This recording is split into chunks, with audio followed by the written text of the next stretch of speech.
per cercare di dare continuità ad un campionato che fin qui sembra un'altalena impazzita, per ottenere 3 punti vitali ed arrivare così con la giusta carica all'atto più importante tra 7 giorni nell'Arena del Toro. Appassionati di calcio, ben ritrovati su Telearena Sport, un cordiale saluto da Emilio Ripari in diretta dal Sandrini di Legnago per la 9ª giornata di ritorno, 24esima totale del campionato di eccellenza Girone A. Sono di fronte il Legnago Salus che schiera la maglia blu con banda diagonale celeste, opposto al Piovese Calcio Padovani in maglia biancorossa a strisce verticali con calzoncini e calzettoni rossi. Numeroso come sempre il pubblico del Sandrini che per ora osserva silenzioso lo svolgimento della gara, mentre Urbinati potrà tornare in campo. Parte la battuta intanto a centro area, vediamo la palla messa fuori, tenta il sinistro rasoterra, Lunardi controlla senza problemi Ongarato, mentre Friggi in appoggio, un po' lento nel liberarsi della palla, infatti la perde, tenta di ripartire la Piovese, non ha molte idee però. Ora viene incontro bene Monetti, c'è un po' di spazio, andiamo dalla Bona, si accentra, taglia dentro col sinistro, attenzione liscio, la palla in rete, c'è il gol di Urbinati. Il numero 11 del Legnago, Luca Pasquali, classe 86.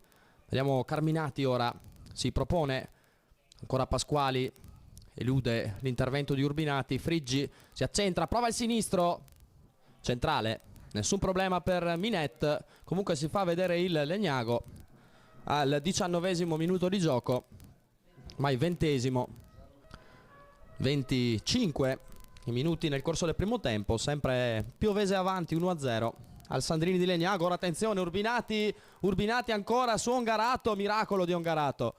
Stavolta Falsini lascia sfilare Lodi Rizzini, lungolina a cercare Trinchieri, bella la sponda per Gasparato in corsa, palleggio di Gasparato, tenta il destro. Pubblico di Legnago non è molto soddisfatto. Piovese invece che in modo molto pratico ha trovato il gol sulla prima occasione. Attenzione ora Urbinati perché parte in posizione regolare. Zampieri, il sinistro di Urbinati ed è un grandissimo gol stavolta.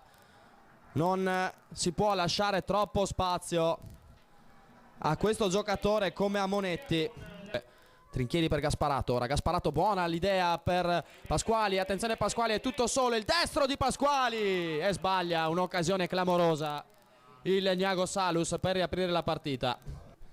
Ancora Falsini di testa, Pauletto tenta di far viaggiare Pasquali, palla dentro per Trinchieri che ha un buon controllo, Trinchieri sbaglia un gol clamoroso.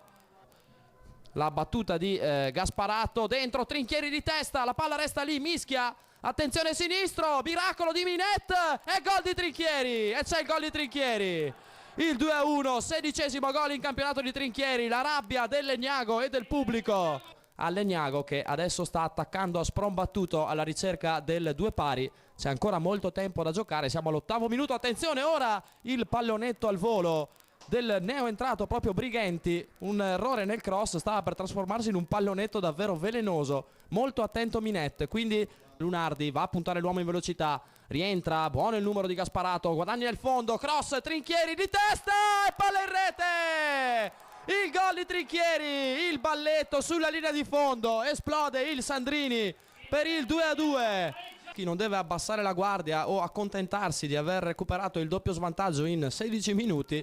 Attenzione perché c'è la palla buona per Trinchieri che ha un buon controllo, resiste a una carica, vediamo che va a puntare l'uomo, vince un rimpallo, appoggia per Pasquali, ancora miracolo di Minet, il Legnago e Gasparato sulla palla. Ricordiamo l'anno scorso da lì uno splendido gol contro il Monselice, Padovani e biancorossi pure loro, speriamo che porti bene questo excursus storico. Gasparato, il destro basso, riesce a controllare Minet, risolve una situazione complicata. Ora Dragovic viene incontro bene, difende il pallone, cambia benissimo sulla destra, grande palla per Gasparato, sono in 2 al centro, la palla per Trinchieri, fischia, fischia alla fine.